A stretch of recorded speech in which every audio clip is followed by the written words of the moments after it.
आपकी बातें तो सारी ठीक हो गई। बर्थडे का केक भी आपने काट लिया, साथ साथ वो ज़ाहिर है बिलावल भुट्टो जरदारी ने भी कहा था कि 26वीं तरमीम डे है, ये मुबारक दी उन्होंने। आपने कल कहा कि बुशरत बेगम साहिबा आज रिहा हो जाएंगी, वो रिहा तो हुई, लेकिन ये डील की आपने बात की, डील में तो शराइत हुआ करती हैं, कौन सी शराइत के तहत फिर ये काम हुआ है? पराचा साहब, मैं 2 मिनट पीछे से थोड़ा शुरू करता हूँ। अच्छा, बहुत देर दूर नहीं जाऊँगा। डी चौक पे धरना देना था गंडापुर साहब ने। जी जी, गंडापुर साहब वहाँ पहुँचे, ठीक है, डी चौक नहीं आए, केपी के चले गए, ठीक है, डिग्गी में बैठे छुप गए। अगले दिन नमूदार हो गए, हाँ, और उन्होंने 12 जिलों में 12 सफर जिले घूम करने गए। के ठीक है बाद। जी, ये आपने याद रखना है कि वो डिग्गी में बैठे गुम हो गए तो अगले दिन हो गए। यानी घूमने का सिलसिला, गुम हो जाने का सिलसिला इनका अपना होता है। इधर रुक जाए।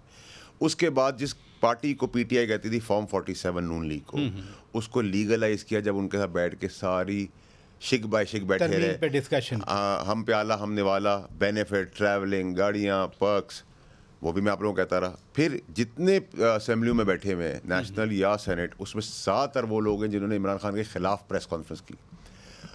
फिर आपके बाद उन्होंने एक प्रोपेगेंडा किया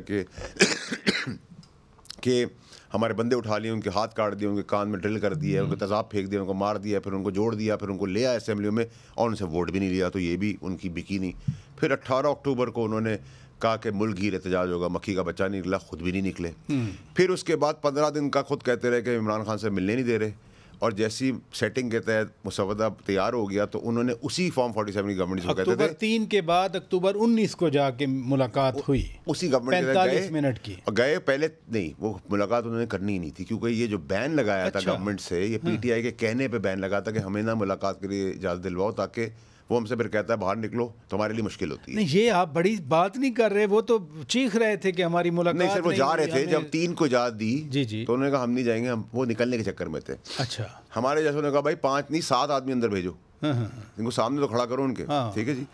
उसके बाद वो अंदर गए, जो भी उनके साथ हुआ। फिर उन्होंने कहा निकल के कि हम मौलाना साहब के घर जाएंगे। वो मौलाना साहब के घर नहीं जाते, वो केपी के हाउस में आके प्रेस कॉन्फ्रेंस कर दी उन्होंने। फिर वो सेटिंग के तहत बाइकॉट करते हैं, भगौड़े बन जाते, जगह छोड़ देते। भाई अब ऑपोजिशन थी, आप उनके खिलाफ वोट देते ना 26वीं तरमीम के, नहीं, वो भी नहीं वो किया। तो एहतजाज कर रहे थे। एहतजाज नहीं होता सर, ये अंडरस्टैंडिंग क्यों कह रहे हैं?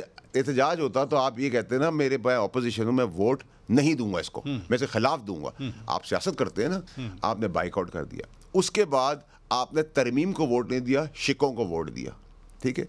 उसके बाद गंडापुर साहब की सियासत, उनका वज़ीर आला होना, उनका माल वाल बनाना, उनके मिनिस्टर्स या MNA MPs, और फिर देखें जो लोग कपड़ों से भी करीब होते हैं उनके भी अपने बच्चे होते हैं, उनकी भी कमज़ोरी आती है, उनके पास भी गोगी टाइप लोग होते हैं जिनका माल पड़ा हुआ होता है, जो जमा किया होता है, और इंसान कमज़ोर होता है। अब इन सब चीज़ों के बाद फिर रिहाई आती है, और रिहाई के बाद जैसे मैंने कहा कि रिहाई के बाद अगला कोई केस नज़र नहीं आएगा, उनको वापस अंदर डालेंगे।